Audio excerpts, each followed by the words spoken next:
Yo, ik ga vandaag nog zo'n truc doen. Ja, eerst een beetje donker. Nog donkerder. Ik bedoel lichter.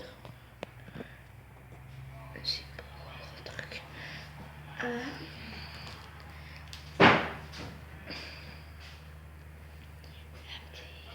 Dit raketje.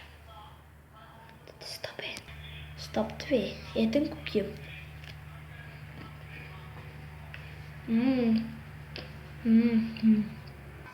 Stap 3. Eet nog een koekje.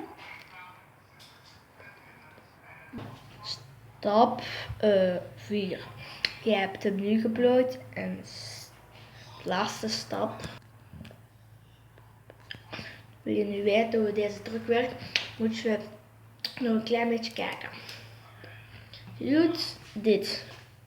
Je trekt hem, die zitten in, nee, net, ja.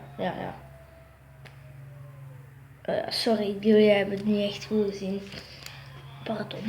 Je zet deze op die 3. Ga fout hem omhoog. Je zet al die erin. En voilà. Oh, sorry, ja. En dan doe je die omhoog. En dan is het op de ene. Vond je deze video leuk? Geef hem even een like. En oeps, mijn raketje is nu kapot. En tot de volgende keer.